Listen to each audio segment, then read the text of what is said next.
এই সুইটি, বল।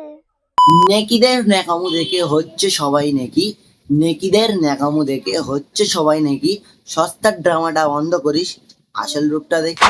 এই শোবো, বল ফুচকা খাবো। কি খাবি? ফুচকা। So guys, তোর সে কি জিনিস গাইস? পুচকার নাম শুনেছো কোনোদিনও? মানে ভাড়া এইসব দিন দিন এইগুলো দেখে মনে হচ্ছে আমরা ছোট থেকে বড় হচ্ছি না, ওরা বড় থেকে ছোট হয়ে যাচ্ছে। চলো ভাই, এদের ওপরে একটা শায়েরি আমি তোমাদেরকে শুনিয়ে দিই, মন দিয়ে শুনবে, ঠিক আছে? ফুচকাকে তোরা ফুচকা বলে নিজেকে ভাবিস অনেক কুল, ফুচকাকে তোরা ফুচকা বলে নিজেকে ভাবিস অনেক কুল। এইসব ন্যাকামো বন্ধ কর আর আমার ধনটা ধরে ঝুল। কোথায় ঘুরতে এসেছিস তুই? এটা একটা সিক্রেট জায়গা, বলা যাবে না। আচ্ছা, তাহলে কি তোমার সিক্রেট জায়গাটা জানতে চাও?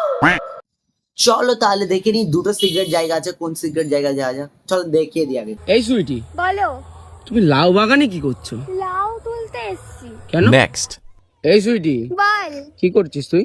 আমি তো এসছি কচু বাগানে কচু তুলতে। না না, শুধুই বাগানে আছে, ওই শুধু একটা শোল মাছের সাথে রান্না করে খাবে বলে। শোল মাছটা ধরেছো না, হ্যাঁ। ওটা দিয়ে রান্না করবো তাই। আসলে সুইটি কি বলতো, তুমি তো দুষ্ট শিশু, রোজ রাতে খরো শিশু।